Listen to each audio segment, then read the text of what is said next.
लोगों के बारे में सोचना ही छोड़ दो, चाहे वह अपने करीबी ही क्यों ना हो। खुद पर ध्यान दो, खुद के ऊपर काम करो, खुद को कैसे बदलना है, इस विषय पर हम आज एक आपको कहानी सुनाएंगे। तो चलिए शुरुआत करते हैं। बहुत समय पहले की बात है। एक बहुत ही बुद्धिमान सन्यासी एक जंगल के पास अपनी कुटिया बनाकर रहा करता था। जो भी उनके पास अपनी समस्या लेकर आता, वह बहुत ही बुद्धिमानी से उसकी समस्या का समाधान निकाल देते। एक दिन वह वहीं पास के ही एक गांव में भिक्षाटन के लिए गए। जब वो भिक्षा मांगकर वापस लौट रहे थे, तो रास्ते में उन्हें एक युवा व्यक्ति ने रोक लिया और कहा, मैंने सुना है कि आप किसी भी समस्या को बड़ी बुद्धिमानी से सुलझा देते हैं। हालांकि मुझे तो ज्यादा विश्वास नहीं कि आप मेरी इस जटिल समस्या को सुलझा पाएंगे, लेकिन मैंने लोगों से आपकी बुद्धिमानी के बहुत से किस्से सुन रखे हैं।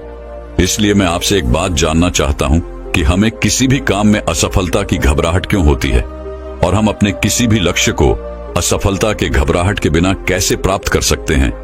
युवा व्यक्ति का यह प्रश्न सुन बौद्ध सन्यासी मुस्कुराए और बोले, मैं तुम्हारे इस प्रश्न का उत्तर जरूर दूंगा, और उसके बाद से तुम्हारी सारी घबराहट भी खत्म हो जाएगी। लेकिन उससे पहले तुम्हें मेरे साथ मेरी कुटिया तक चलना होगा। वह युवा लड़का उस सन्यासी की बुद्धिमत्ता को परखना चाहता था, इसीलिए वह कुटिया तक जाने के लिए तैयार हो गया। इसके बाद वह बौद्ध सन्यासी उस लड़के को अपने जंगल के पास बनी कुटिया में लेकर आए, लेकिन तब तक शाम हो चुकी थी, इसीलिए वह भोजन करके सो गए। अगले दिन जब वह उठे, तो बुद्धिमान सन्यासी ने उस लड़के से कहा, चलो आज मैं तुम्हें जंगल की सैर करा के लाता हूं। और वह दोनों जंगल की तरफ निकल पड़े। कुछ देर बाद बुद्धिमान सन्यासी ने उस लड़के को एक गुफा दिखाई और कहा, चलो मैं तुम्हें उस गुफा की सैर कराता हूं। लड़के ने कहा, हाँ चलिए, मुझे भी जंगल की गुफा देखने की काफी दिनों से इच्छा थी।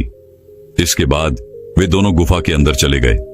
गुफा के अंदर काफी अंधेरा था, लेकिन थोड़ी देर बाद बौद्ध सन्यासी चुपके से गुफा से बाहर निकल आए और उस गुफा के द्वार को बाहर से बंद कर दिया।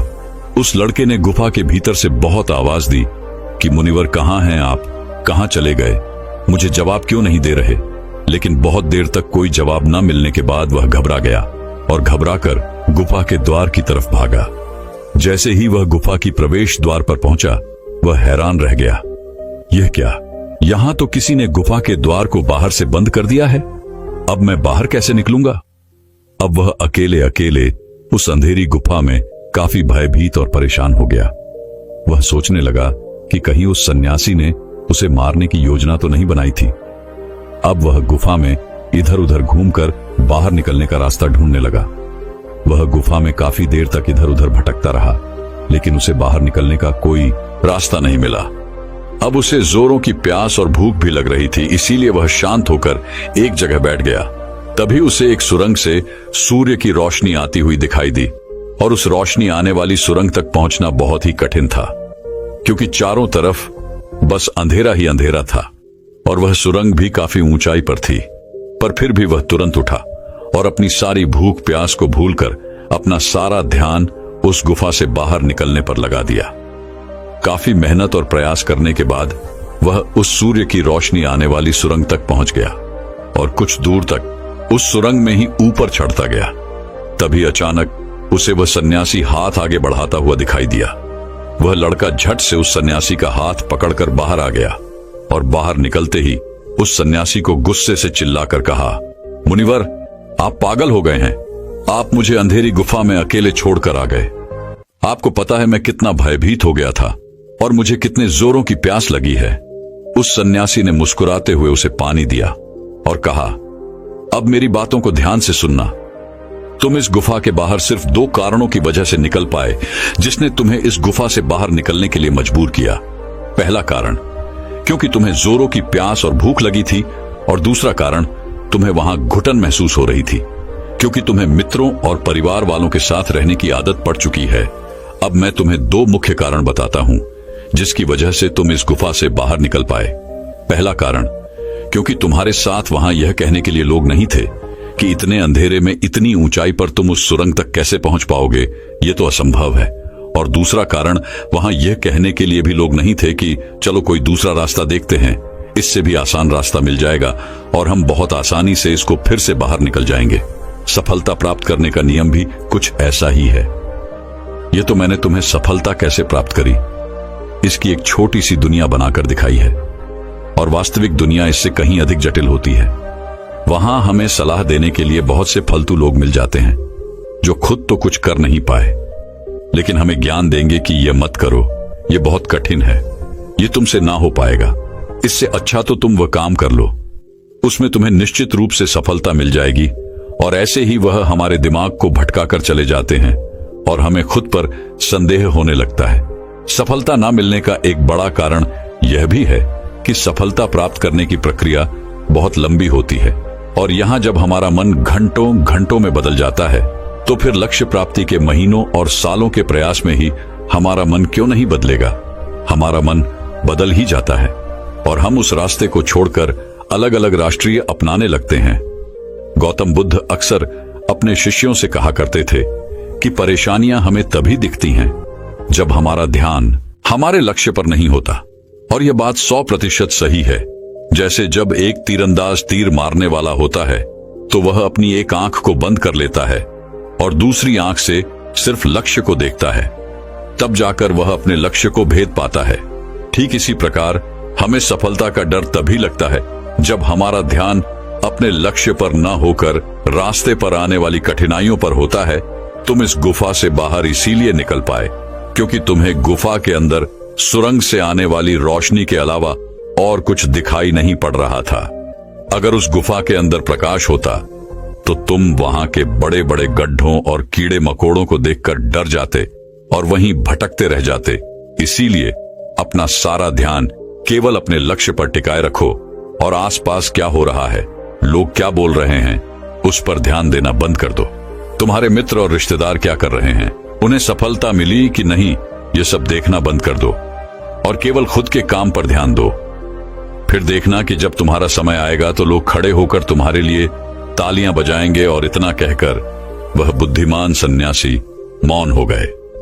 उस युवा लड़के ने कहा, मुनिवर, आपने तो आज मेरी आंखें ही खोल दी। आपने कही हर एक बात में ही मुझे बुद्धिमानी नजर आई। आप सच में बहुत बुद्धिमान हैं, इसीलिए सभी आपको बुद्धिमानी का लोहा मानते हैं। मैं आपको वचन देता हूं कि आज से मैं मेरे मन को कभी भी असफलता के डर से नहीं सताऊंगा। मैं अपना पूरा ध्यान सिर्फ अपने काम पर लगाऊंगा और जल्दी ही एक सफल व्यक्ति बनकर दिखाऊंगा। इतना कहकर उस लड़के ने बुद्धिमान सन्यासी का धन्यवाद किया और वापस अपने गांव चला गया। तो दोस्तों, चलिए इसके बाद कि इससे भी अच्छी कहानी की शुरुआत करते हैं। पुराने समय की बात है। नगर में रहने वाला सबल नाम का एक लड़का अपनी जिंदगी से बहुत निराश था। उसकी निराशा का कारण यह था कि वह अब तक कुछ भी नहीं कर रहा था। उसके माँ बाप उसे ताने मारते कि तेरे सारे मित्र कुछ ना कुछ कर रहे हैं, लेकिन तू अभी भी घर में ही बैठा हुआ है। मित्रों के बीच भी अक्सर उसका मजाक ही बनता। वह कहीं जाता तो लोग उससे पूछते कि क्या कर रहे हो। उसे यह बताने में बड़ी शर्म आती कि अभी वह कुछ भी नहीं कर रहा। धीरे धीरे उसने रिश्तेदारों के यहां जाना और लोगों से मिलना जुलना कम कर दिया। वह ज्यादातर समय अपने घर में ही बैठा रहता। वह अकेले में रोता, भगवान को कोसता और अपनी किस्मत को दोष देता। अब उसे अपनी जिंदगी बोझ सी लगने लगी थी।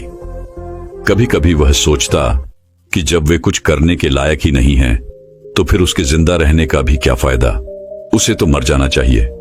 एक दिन वह अपने नगर की एक सड़क से गुजर रहा था। तभी उसने देखा कि एक गुरु दुख के ऊपर प्रवचन दे रहे हैं। वह भी वहीं भीड़ में पीछे बैठ गया और गुरु के प्रवचन सुनने लगा।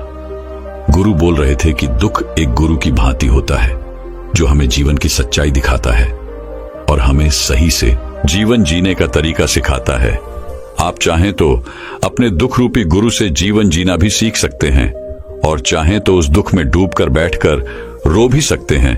सबल भी गुरु की यह सारी बातें ध्यान से सुन रहा था, लेकिन उसे गुरु की यह बातें सही नहीं लगी। उसने खड़े होकर कहा, दुख कुछ भी सीखा कर नहीं जाता, सिर्फ पीड़ा देकर जाता है। दुख की पीड़ा अनंत होती है। ऐसा लगता है इसके बाद कुछ भी नहीं होने वाला, कुछ भी नहीं मिलने वाला। मृत्यु भी उसके सामने छोटी लगने लगती है। गुरु ने कहा, आखिर क्या दुख है तुम्हें? सबल ने अपना सारा दुख गुरु के समक्ष कह सुनाया और पूछा, क्या आपके पास मेरे इस दुख का कोई समाधान है? गुरु मुस्कुराए और बोले, जिस दिन तुम्हारे पास सच्चा दुख आए उसी दिन मेरे पास लौट कर आना, मैं तुम्हारे दुख का समाधान अवश्य करूंगा। इतना कहकर गुरु वहां से चले गए। सबल ने सोचा, क्या मेरा दुख सच्चा नहीं है? क्या जिस दुख से मैं गुजर रहा हूं वो झूठा है? कोई भी मेरे दुख को नहीं समझ सकता। जब मां बाप नहीं समझ पाई तो गुरु क्या समझेंगे?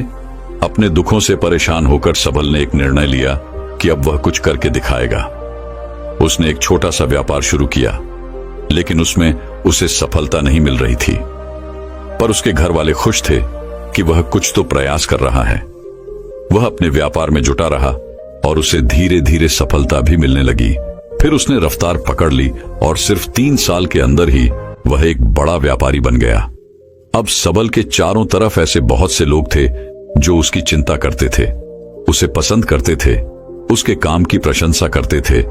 अब उसके घर वाले भी उसकी प्रशंसा करते नहीं थकते थे। दिन प्रतिदिन उसके मित्रों की संख्या बढ़ती जा रही थी। अब वह अपनी जिंदगी से बहुत ही खुश था। उसके कुछ मित्रों ने उसे सलाह दी कि जब तुम बड़े व्यापारी बनकर इतने खुश हो तो सोचो कि अगर तुम इस नगर के, इस राज्य के सबसे बड़े व्यापारी बन जाओ तो तुम्हारे पास कितना सुख होगा, कितने लोग तुमसे जुड़ना चाहेंगे, तुम्हारा कितना नाम फैलेगा। स्वयं राजा भी तुमसे मित्रता करना चाहेंगे और जरूरत पड़ने पर तुमसे ही धन उधार लेंगे। मित्रों की यह बात सबल के मन में घर कर गई। अब उसने और भी धन कमाने का प्रयास शुरू कर दिया, लेकिन उसे यह सब कुछ बहुत ही जल्दी चाहिए था। वह यह सब कुछ प्राप्त करने में अपना ज्यादा समय बर्बाद नहीं करना चाहता था। इसीलिए उसने ऐसे भी कार्य करने शुरू कर दिए जो उचित नहीं थे। उसने बड़ी मात्रा में अपने मित्रों से धन उधार लेना शुरू कर दिया। ज्यादा मुनाफा कमाने के लालच में अपने सामान में मिलावट करने लगा। उसने दूसरे व्यापारियों के खिलाफ षड्यंत्र भी रचे, उन्हें डराया धमकाया। जैसा जैसा उसके मित्र उससे कहते गए वह वही करता गया। वही इन तरीकों से ज्यादा धन तो कमा रहा था, लेकिन अब उसके जीवन में सुकून ही रह गया था। उसके मन की शांति गायब हो गई थी। उसे रातों में नींद नहीं आती थी। वह किसी उधेड़बुन में लगा रहता था। सुख सदन की सारी वस्तुएं होने के बाद भी उसे किसी में सुख नहीं मिल रहा था। एक दिन सबल अपनी गाड़ी में सवार होकर कहीं जा रहा था।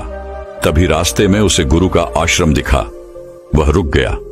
वह गुरु के पास जाकर बोला, गुरुदेव, आपने कहा था कि जब तुम्हारे जीवन में सच्चा दुख आए तब मेरे पास आना।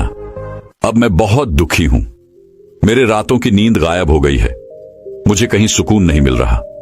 इस तरीके से सबल ने अपनी सारी समस्या गुरु के सामने कह सुनाई। गुरु ने कहा, जब तुम मुझसे पहली बार मिले थे तब भी तुम किसी दुख में थे। तुमने उस दुख से क्या सीखा? सबल ने कहा, मैंने सीखा कि सिर्फ सोचने और चिंता करने से कुछ नहीं होता। अपनी सोच को सच करने के लिए कर्म करना पड़ता है, और सिर्फ कर्म करने से भी कुछ नहीं होता। अपने कर्म को अंतिम पड़ाव तक ले जाना भी आवश्यक होता है। चाहे रास्ते में कितनी ही मुश्किलें आए, मन कितना ही निराश हो, कितना ही लगे कि अब आगे कुछ भी नहीं होने वाला, तब भी यह मानकर चलो कि मैं जो भी कर रहा हूं उसमें सफल अवश्य होऊंगा। लोग सिर्फ सफल व्यक्ति को ही सम्मान देते हैं। फिर चाहे कोई कितना ही अच्छा क्यों ना हो, वह लोगों की नजरों में बोझ ही होता है। यह सब सुन गुरु मुस्कुराए और बोले, यह असली दुख नहीं है। जब तुम्हारे जीवन में असली दुख आए तब मेरे पास आना, मैं उसका समाधान अवश्य करूंगा। सबल ने जाते समय गुरु को सोने के सिक्कों से भरा एक घड़ा भेंट किया। घड़ा देखकर गुरु ने कहा, यह मेरे किसी काम का नहीं, इसे उस पेड़ के नीचे गड्ढा खोदकर दफना दो। सबल ने गुरु के कहे अनुसार घड़े को पेड़ के नीचे दफना दिया और वहां से चला गया। कुछ दिनों तक तो व्यापार अच्छी तरक्की कर रहा था, लेकिन गलत व्यापार की वजह से ही धीरे धीरे उस व्यापार में घाटा होने लगा। उसकी सारी धन संपदा धीरे धीरे खत्म होने लगी और एक दिन ऐसा आया जब उसके पास कुछ भी नहीं बचा और वह कर्जे से भर चुका था। लेकिन वह निश्चिंत था क्योंकि उसने सारा कर्ज अपने मित्रों से ही लिया था। वह सोचता था कि उसके मित्र बुरे समय में उसका साथ देंगे, लेकिन ऐसा कुछ भी नहीं हुआ। बुरा समय आते ही मित्रों ने ही सबसे पहले अपना उधार मांगना शुरू किया और उधार वापस न करने पर जान से मारने की धमकी भी दी। उसके शुभ चिंतक, उसे चाहने वाले सब उससे दूर हो गए। उसके वो मित्र जो उसके साथ मौज मस्ती किया करते थे अब उससे दूर भागने लगे। उसके परिवार वाले उसे उसकी गलतियां और कमियां गिनाने लगे। उसकी सारी संपत्ति नीलाम हो गई और उसके पास कुछ भी नहीं बचा। उसने अपने पिता से सहायता मांगी तो पिता ने कहा, मेरे पास यह थोड़ी सी ही संपत्ति है, अगर मैं यह भी तुम्हें दे दूंगा तो तुम्हारी मां को कहां रखूंगा? यह संपत्ति ही हमारा आखिरी सहारा है। सबल के भीतर बहुत गहरा दुख था। उसके आसपास ऐसा कोई भी नहीं था जो उसके दुख को समझ सके, उसे संभाल सके। लोगों से मिले इस धोखे और विश्वासघात की वजह से ही वह अंदर तक टूट गया। उसे लगने लगा, अब जीने का क्या मतलब? अब तो मृत्यु ही एकमात्र सहारा है, वह आत्महत्या करने। एक पहाड़ी की तरफ जा रहा था कि तभी उसे याद आया, गुरु ने कहा था, जब तुम्हारे जीवन में असली दुख आए तब मेरे पास आना। सबल गुरु के पास गया और अपना सारा दुख कह सुनाया। वह आंखों में आंसू भरकर बोला, मेरे इस दुख का समाधान कीजिए गुरुदेव। गुरु ने कहा, जब तुम्हारे जीवन में असली दुख आए तब मेरे पास आना, मैं उसका समाधान अवश्य करूंगा। सबल ने कहा, अभी जो मेरे जीवन में घट रहा है वह दुख नहीं है। आखिर असली दुख होता क्या है गुरुदेव? गुरु ने कहा, सबसे पहले तुम यह बताओ कि तुमने अपने इस दुख से क्या सीखा? सबल ने कहा, मैंने सीखा कि जो लोग हमारी सफलता, हमारी तरक्की की वजह से हमारे जीवन में आए हैं वह हमें धोखा अवश्य देंगे, क्योंकि वह बुरे समय में हमारे साथ खड़े नहीं होंगे। वह केवल अच्छे समय में हमारा फायदा उठाएंगे और बुरे समय में छोड़कर चले जाएंगे। भरोसा केवल उन्हीं लोगों पर करना चाहिए जो हमारे बुरे समय में, असफलता के समय में हमारे साथ खड़े रहते हैं। लेकिन ऐसे लोग बहुत ही कम होते हैं, पर जिसके पास होते हैं उन्हें उनकी कद्र करनी चाहिए, उनका अपमान नहीं करना चाहिए। मैंने यह भी सीखा कि कभी किसी के खिलाफ षड्यंत्र नहीं करना चाहिए। ईमानदारी और धैर्य के साथ अपना काम करना चाहिए और कभी लालच नहीं करनी चाहिए। अपना सारा दुख और अनुभव बताने के बाद सबल आंखों में आंसू भरकर गुरु के सामने बैठा रहा। थोड़ी देर बाद गुरु उठे और उस पेड़ के नीचे गड्ढा खोदकर वह घड़ा बाहर निकाला जो सोने के सिक्कों से भरा हुआ था और उस सबल को दे दिया और कहा, जब तुम्हारे जीवन में असली दुख आए तब मेरे पास आना। सबल ने गुरु को धन्यवाद दिया और उन्हें प्रणाम कर वहां से चला गया। उसने उस घड़े से एक छोटा व्यापार शुरू किया और वह एक छोटा व्यापारी बनकर भी खुश था। उसने पूरी लगन और ईमानदारी से व्यापार किया। देखते ही देखते वह अपने नगर का फिर एक बड़ा व्यापारी बन गया। उसका जीवन खुशियों और सुविधाओं से भर गया। लेकिन कोई कितना भी अच्छा हो, कितना भी अच्छा काम करे, दान करे, लोगों की मदद करे, लेकिन जीवन में दुख तो आता ही है। तो सबल के जीवन में भी दुख आया। उसके माता पिता एक ही दिन में मृत्यु को प्राप्त हो गए। सबल अपने माता पिता से बहुत प्रेम करता था, इसलिए उसे उनकी मृत्यु से बहुत गहरा आघात पहुंचा। वह उन दोनों के पार्थिव शरीर को शमशान घाट ले गया जहां उनकी अंतिम क्रिया की गई। वहां उसने अपने माता पिता के शरीर को जलते हुए देखा तो उसका मन बेचैन हो गया। उसके अंदर बहुत से प्रश्न उठने लगे। वह घर वापस आया तो उसने अपने माता पिता के घर और संपत्ति को देखा जिसके लिए उसके पिता हमेशा लड़ते रहते थे। आज वो लावारिस पड़ी है। आज उसकी देखरेख करने वाली, उसके लिए लड़ने वाली इस दुनिया से ही चले गए। उसके पिता ने जो भी कमाया था, जो भी बनाया था, वह सब यही रह गया था। एक दिन पहले तक किसी से भी अपनी संपत्ति के लिए लड़ जाने वाले उसके पिता आज खुद इस दुनिया से अलविदा हो गए थे। उसका मन इसी तरह के अनेक विचारों के बवंडर में फंसा हुआ था। उसे अंदर से अकेलापन और डर महसूस हो रहा था। उसे कुछ खालीपन सा महसूस हो रहा था। उसे लग रहा था कुछ तो है जिसे वो समझ नहीं पा रहा। इसीलिए वो गुरु के पास गया। उसे देखते ही गुरु ने कहा, क्या जीवन में कोई दुख है? सबल ने कहा, वैसे तो जीवन में कोई दुख नहीं है गुरुदेव, सब सुख है, सब अच्छा चल रहा है। लेकिन आज मेरे माता पिता की मृत्यु हो गई। इस घटना से मेरा मन बहुत दुखी और बेचैन है। गुरु ने कहा, इसमें दुखी होने वाली कौन सी बात है?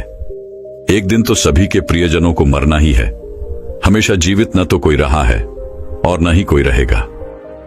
एक दिन तो तुम्हें भी मरना ही है। हो सकता है कल ही मर जाओ या आज भी मर सकते हो। सबल ने कहा, यह आप क्या कह रहे हैं गुरुदेव कि मैं भी मर जाऊंगा? पर मैं तो अभी जवान हूं, गुरु ने कहा। इस भ्रम में तो सभी जी रहे हैं कि मृत्यु दूसरों को आती है, बूढ़ों को आती है, लेकिन बूढ़ों के सामने ही जवान मर जाते हैं, बच्चे मर जाते हैं। मृत्यु का किसी की उम्र से कोई संबंध नहीं, यह तो सबको अपना शिकार बना लेती है। गुरु की यह बातें सबल के मन में घर कर गई और वह चुपचाप वहां से चला गया। लेकिन उसका मन अभी बेचैन था, अब भी अशांत था। वह कुछ खालीपन सा महसूस कर रहा था। वह पूरे दिन अपने बारे में ही सोचता रहता कि वह कौन है, इस दुनिया में क्यों आया है, क्या सिर्फ चीजों का प्रयोग करना और मरना ही जीवन का लक्ष्य है। ऐसे ही बहुत से प्रश्न उसके मन में लगातार उठ रहे थे, लेकिन उसे अपने किसी भी प्रश्न का उत्तर नहीं मिल पा रहा था और उसका दुख दिन प्रतिदिन बढ़ता जा रहा था। इसीलिए कुछ दिनों बाद वह फिर गुरु के पास पहुंचा और बोला, गुरुदेव, मैं बहुत दुखी हूं क्योंकि मैं यह नहीं जान पा रहा कि मैं कौन हूं और इस दुनिया में क्यों आया हूं। यह सुन गुरु मुस्कुराए और बोले, आज पहली बार तुम्हारे जीवन में सच्चा दुख पैदा हुआ है। वास्तव में यही है जो दुख कहलाने के लायक है कि हमें पता नहीं कि हम कौन हैं, क्यों आए हैं, क्या करना है, कैसे करना है। सबल ने कहा, गुरुदेव, मेरे इस दुख का समाधान कीजिए। गुरु ने कहा, हम सभी इंसान जीवन भर क्या इकट्ठा करते रहते हैं। सबल ने कहा, हम सभी इंसान जीवन भर धन, संपत्ति, मान सम्मान, परिवार, मित्र, पद प्रतिष्ठा इत्यादि इकट्ठा करते रहते हैं। गुरु ने कहा, क्या इन इकट्ठा की हुई सभी चीजों में से एक भी चीज हम अपने साथ ले जा सकते हैं? सबल ने कहा, नहीं गुरुदेव, इनमें से कुछ भी साथ नहीं जाता। मेरे माता पिता के साथ भी कुछ नहीं गया, सब तो यही छूट गया, घर, परिवार, संपत्ति, सब कुछ। गुरु ने कहा, अब मेरी बातों को ध्यान से सुनना। इस दुनिया में हमें जो इकट्ठा करना चाहिए वो तो हम कभी इकट्ठा करते ही नहीं। चीजें हमारे सामने ही होती हैं, लेकिन हम उन्हें देखने का प्रयास ही नहीं करते। इस दुनिया में हमें जिस चीज को इकट्ठा करना है वह हम खुद हैं। हमें खुद को ही इकट्ठा करना है ताकि जब मृत्यु हो तो हम एक हो सके और स्वयं को पहचान सके। हम भीतर से बटे हुए हैं, प्रेम में, नफरत में, क्रोध में, जलन में, क्रूरता में, धन में, संपत्ति में, पद में, प्रतिष्ठा में, मान में, पहचान में, धर्म में, जाति में। ऐसे ही सैकड़ों हजारों चीजों और वासनाओं में हम बटे हुए हैं। हम टुकड़ों में जीवन जी रहे हैं। इस बंटवारे की वजह से हमारी चेतना कभी एक नहीं हो पाती। हमारी चेतना शक्ति बिखर गई है, इसलिए हमारे पास इतना भी समय नहीं है, इतनी भी ऊर्जा नहीं है कि हम मुड़कर एक बार अपने भीतर देख सकें। वास्तव में जिस धन की कमी, सुविधाओं की कमी, मान सम्मान की कमी को लोग दुख समझते हैं और जीवन भर उसे दुख दुख बोलकर रोते रहते हैं और उनका समाधान खोजने का प्रयास करते रहते हैं, उन्हें उसका समाधान कभी मिलेगा ही नहीं, क्योंकि जिन्हें लोग दुख कहते हैं वो असली दुख है ही नहीं। वो तो सिर्फ इंसान की चाहत है, उसकी इच्छा है, जिसकी पूर्ति कभी नहीं की जा सकती। इसीलिए यहां व्यक्ति को ऐसे दुखों का कभी समाधान मिला ही नहीं। इसीलिए इन सब के ऊपर अगर अपने दुखों का परम समाधान चाहिए तो सबसे पहले अपने आप को इकट्ठा करो, अपनी ऊर्जा को इस संसार से वापस खींचो और एकत्रित करो। अपने ऊपर ध्यान दो, खुद पर ध्यान लगाओ। मृत्यु से पहले ही अपने आप को पहचान लो, ऐसे ही बिखरे हुए मत चलो। सबल ने कहा, तो क्या गुरुदेव, हमें ये संसार छोड़ देना चाहिए, अपनी सभी इच्छाओं को मार देना चाहिए, किसी से प्रेम नहीं करना चाहिए, धन संपत्ति नहीं इकट्ठा करनी चाहिए, मान सम्मान की आशा छोड़ देनी चाहिए? गुरु ने कहा, एक बिखरे हुए मनुष्य के अंदर से कामनाएं, इच्छाएं और वासनाएं ऐसे ही निकलती हैं जैसे पहाड़ से कोई पत्थर गिर रहा हो जिस पर पहाड़ का कोई नियंत्रण नहीं है, सिवाय देखने, परेशान होने और कुछ होने के। इसी प्रकार एक बिखरे हुए मनुष्य की इच्छाएं अनियंत्रित और दुखदायी होती है। उसका अनियंत्रित मन कुछ भी इच्छाएं और कल्पनाएं करता रहता है और दुखी होता रहता है। लेकिन जब व्यक्ति एकत्रित हो जाता है तो वह जो भी करता है सब उसके नियंत्रण में रहता है, तब इच्छाएं भी उसकी इच्छा से निकलती हैं। सबल ने कहा, गुरुदेव, आपने मेरे सच्चे दुख का समाधान कर दिया। आपका बहुत बहुत धन्यवाद। आज से मैं खुद को एकत्रित करने का प्रयास करूंगा। गुरु ने कहा, मानो शरीर में बहुत ऊर्जा है, बहुत शक्ति है और यह बेकार के कामों में भटक रह गई है, पृथ्वी की चीजों में लगी रहती है। यह ऐसा ही है जैसे कि एक अत्यंत शक्तिशाली मशीन किसी बच्चे के हाथों में दे दी गई हो और वह बिना सोचे समझे, बिना किसी नियंत्रण और जानकारी के बस इसकी शक्ति को कहीं भी बर्बाद कर रहा हो।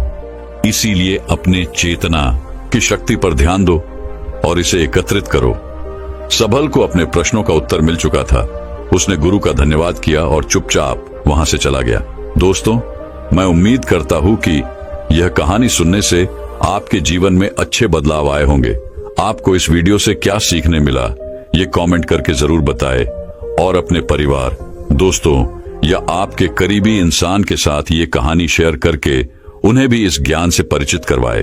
बाकी अगर आपको ये वीडियो दिल से अच्छी लगी हो तभी इस वीडियो को लाइक कर देना और आपने अब तक इस चैनल को सब्सक्राइब न किया हो तो चैनल को सब्सक्राइब भी जरूर कर देना। आपका हर दिन शुभ हो और खुशियों से आपका जीवन भरा रहे। धन्यवाद। नमो बुद्धाय।